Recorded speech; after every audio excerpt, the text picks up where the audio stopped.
everybody. We are the Movie Losers. Cody here. Mark. Adam. I'm fresh out of the hospital.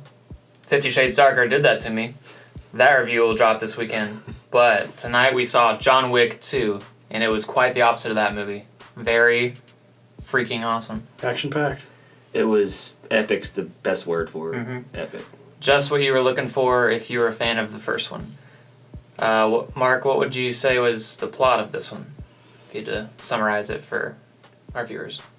John Wick kills some more people. Plot Very optional. true. Well, I mean, it's there. It's there. It's just a little thin. This but one, they did great building the universe. So they did. There you was a lot of other You see our Continental mythos. in New York. You see the Roman Continental. Right. They just flesh out the world. Yes. So, and they really do a great job of setting up what's going to come out here in a few years, I'm assuming. Third chapter. Inevitably, yeah. Yes. Because this movie will make a shitload of money. Yeah. Hopefully. Yeah. Theater was packed, so. Yes. I enjoyed every aspect of this movie. Like, great intro to the movie. Mm-hmm. First 10 minutes is epic. Good setup for the rest of the movie afterwards.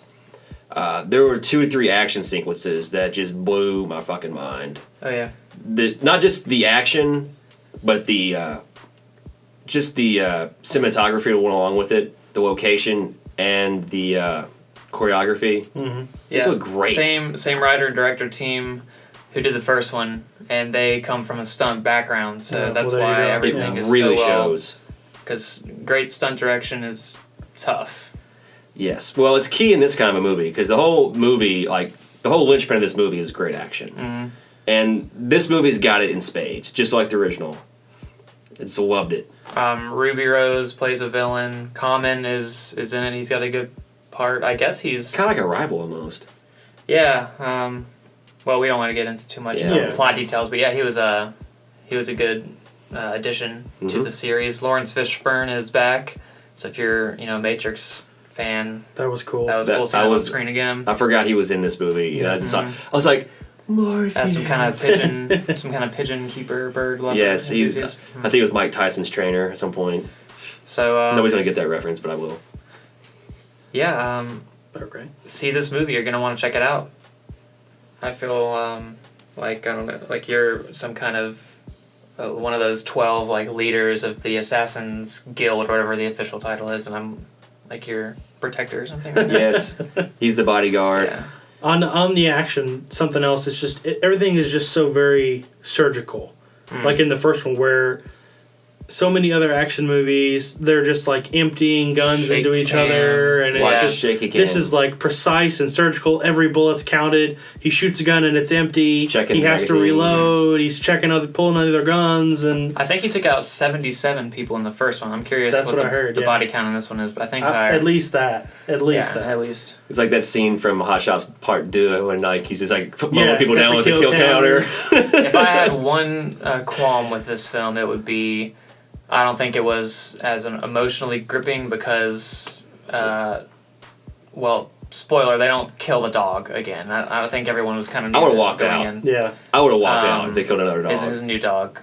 So that was the only thing. It was kind of, but it took place so close to the first one. You have lingering connections with that one, and it does a great job catching you back up. And kind of like the Raid 1 and 2, they take place back to back, and then hopefully a Raid 3 is. Which is going to be made here in a couple of years, I think. Which will be awesome as well. Great action franchise, if you can check that out. So yeah, I like the fact that they take place right back to each other, because you can just watch them right back to back, and it feels like just one continuous movie, which is pretty cool. Rated R though, so if you don't like blood and gore and violence, definitely. Action, yeah, the why probably here for you, but a great movie, nonetheless, I think. Yes. So I agree. Let's give it a score each. We'll go left to right. I would say 5 out of 5. I don't have any problems with it. All right. I would give it a really high 4. Not quite a 5, but it's fantastic. If it had a little bit more fleshed out story, I'd give it a 5 out of 5. But it's a great movie. There's nothing wrong with a high 4. They took care of fleshing out the universe, so I think the next one can just be like pedal to the metal the whole time. Yeah. Yes. But again, maybe it'll suffer from the same thing this one I thought did, of not being as emotionally gripping. So that's why I'm going to give it a 4 also. So the official score from the Movie Losers is a 4. 4 out of 5. Because we are a democracy here. No, it's a dictatorship. Let's just be honest. Yeah. Where does the peons? You're the almighty God. Bow. And your God is saying farewell till next time. Send help. Boop, boop.